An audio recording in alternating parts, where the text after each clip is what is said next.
বেহৰবাৰী outpost বেহৰবাৰী আউটপোষ্টৰ বিষয়ে কিবা এটা ক'লে বা কিবা এটা কৈ ভিডিঅ' বনালে কিছুমানে মানে কি গালি পাৰি থাকে বা বেয়াকে কয় যে কি বকি আছা।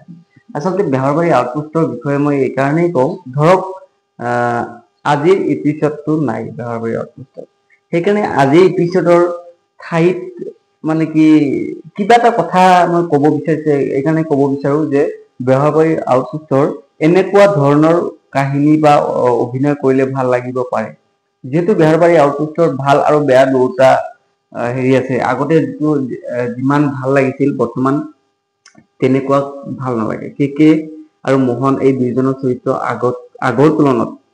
আগৰ তুলনাত বৰ্তমান কিন্তু সিমান এটা ভাল নালাগে। সেইকাৰণে মই ভিডিঅ'ত কিছুমান কথা ক'ব বিচাৰো যে এই চৰিত্ৰটো এনেকৈ নকৰি এনেকৈ কৰিলে ভাল হলহেঁতেন, যিবোৰ নেকি অকল মই নহয় বহুত মানুহেও ক'ব বিচাৰে বা কমেন্টত কয়, দেখা পাওঁ, মোৰ মনৰ লগত মিলি যায়। সেইকাৰণে মই ভিডিঅ'ত ক'ব বিচাৰো।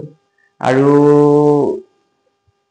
যেনেকৈ বেহৰবাৰী আউটপোষ্টৰ কে মোহন 2 বছৰ আগৰ যিটো কে মোহনৰ ৰোল আৰু বৰ্তমানৰ ৰোল সম্পূৰ্ণ বিপৰীত।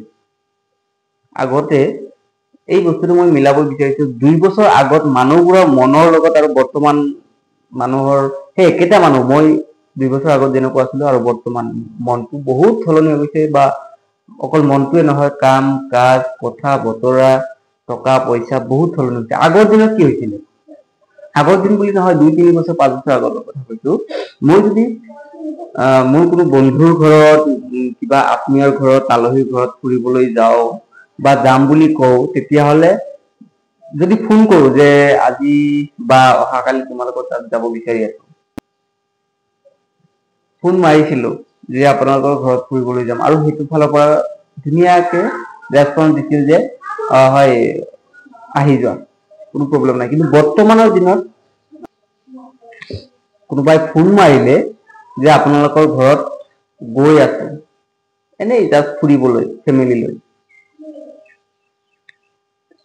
এবাৰ দুবাৰ ভাবিহে কব যে আহক, বা হয়তো এনেকে উত্তৰ দিব যে হয় আহক কথা নাই বাৰু, কিন্তু ল'ৰাটোৰ পৰীক্ষা চলি আছে আৰু 3 দিন মান আছে, বা ল'ৰাটোৰ কিবা অমুক প্ৰগ্ৰাম আছে, বা ছোৱালীজনীৰ হেৰি আছে, মোৰ অফিচিয়েলি কাম আছে, কিবা এটা বাহানা বনাবলৈ চেষ্টা কৰিব। কাৰণ কি জানেনে, কাৰণ হৈছে সেই মানুহ কেইজন যে আহিব, তেখেতসকলৰ লগত সময় দিব লাগিব, তেখেতসকলৰ কাৰণে পইচা খৰচ কৰিব লাগিব, বজাৰ কৰিব লাগিব, খানা বনোৱা কিবা কিবি, মানে কি বস্তুৰো এনেকুৱা দাম বাঢ়িছে বা টকাৰ এনেকুৱা অভাৱ হৈছে যেন ইনকামৰ লগত খৰচটো নিমিলে।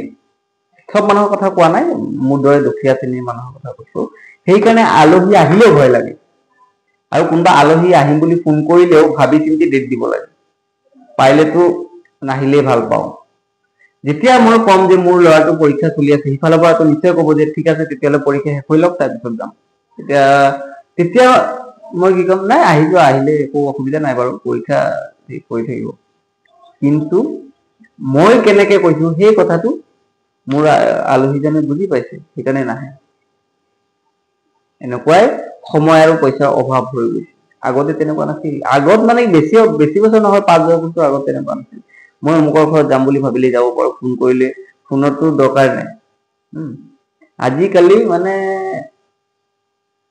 এনেকুৱাই অভাৱ হৈছে সময় আৰু পইচাৰ, যদিও আহে কিবা বজাৰ কৰিছো, যদি মনটো খালী গৈছে, ইমান টকা পাৰ হয়, ইমান টকা গুচি গ'ল, মোৰ 2,000 টকা গুচি গ'ল আলহী কেইজন অহাৰ কাৰণে। কিন্তু আগতে তেনেকুৱা ভবা নাছিল, 2,000 যাওক 5,000 যাওক, মানুহজন যে আহিছে মোৰ লগত লগ কৰিবলৈ, ইয়াত যে এসাঁজ খাইছে, সেইটোৱে মোৰ সন্তুষ্টি আছিলে। এনেকুৱা ধৰণৰ এটা এপিছড মই বেহৰবাৰীত বিচাৰো।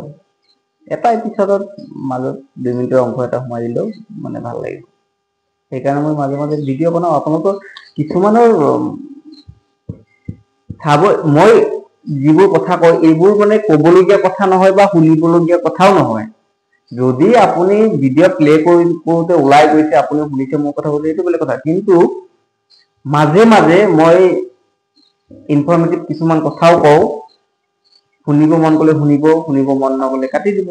কিন্তু বেয়াকে গালি পাৰি কমেণ্ট কৰিলে কিয় আপোনাৰে বেয়া, মোৰতো একো বেয়া নাই। আপোনাৰ মোবাইলত টিপি টিপি কমেণ্টটো কৰিছে, মই পাইছো, মইতো একো লোৱা নাই, গাত লোৱা নাই, কাৰণ মই আপোনাক গালি পৰা নাই। মোৰ কথাবোৰ আপোনাৰ ভাল নালাগিব পাৰে, মই শুদ্ধ কথাই কৈছো, আপোনাৰ ভাল নালাগিবও পাৰে, বাদ দিয়ক। কিন্তু মইতো মিছা কথা কোৱা নাই, চুৰ কৰা নাই, আপোনাক মাৰপিট কৰা নাই, আপোনাক গালি পৰা নাই। গতিকে আপুনি বেয়া কমেণ্ট কৰিলে মোৰ কি আহি যায়। Thank you. চাই থাকিব বেয়া বেয়া।